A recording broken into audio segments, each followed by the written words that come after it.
Next, sir, this is a national security presidential memorandum that seeks to impose maximum pressure on the government of the Islamic Republic of Iran. Many of these provisions are similar to actions that your administration took during your first administration.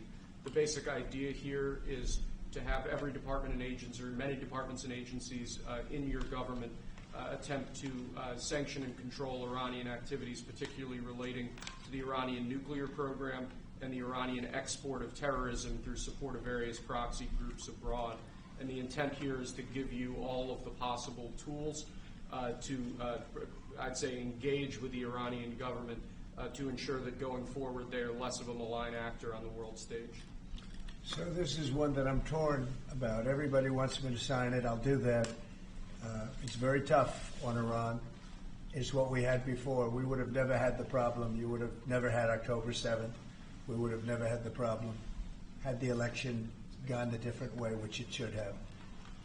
But this one, I think, more than made up for it. I think we're doing things, and it shows it more than made up for it, much more historic.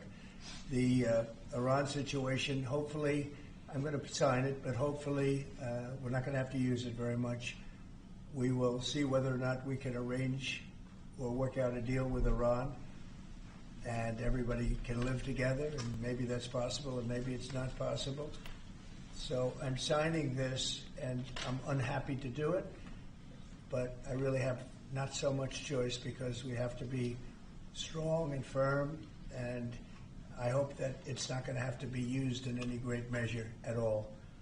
It'd be great if we could have a Middle East and maybe a world at total peace. Right now you don't have that. When I left, you had peace all over the world, and now you have the world is blowing up. As you know, Bibi is coming in to see me later. Others are coming in to see me. We'll see what we can do. But I'm signing this, and hopefully it will be a document which won't be very important, will hardly have to be used. So what kind of deal would you be prepared to make? Well, we're going to see. I mean, we're going to see. They cannot have a nuclear weapon. With me, it's very simple. Iran cannot have a nuclear weapon. We don't want to be tough on Iran. We don't want to be tough on anybody, but they just can't have a nuclear weapon. Mr. President, are you going to engage in conversations with your counterpart in Iran? I would. Do you want to block the sale of Iranian oil to other nations? Well, we have the right to do that, and that's what I did before. And they had no money. They wouldn't have had the money for Hamas or Hezbollah or anybody else. It could have been solved. This thing, if things went the way they should have, this would have been over long ago. But it's not over. How close do you think Iran is to developing a nuclear weapon? I think they're close. They're too close. But again, you could go back 4 years. I would have said they would have had it during this intervening period.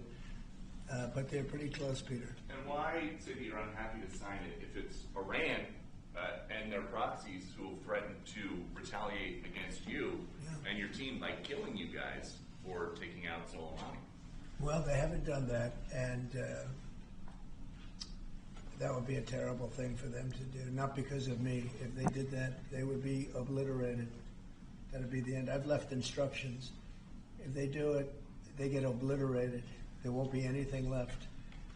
And they shouldn't be able to do it. And Biden should have said that, but he never did. I don't know why. Lack of intelligence, perhaps. But he never said it.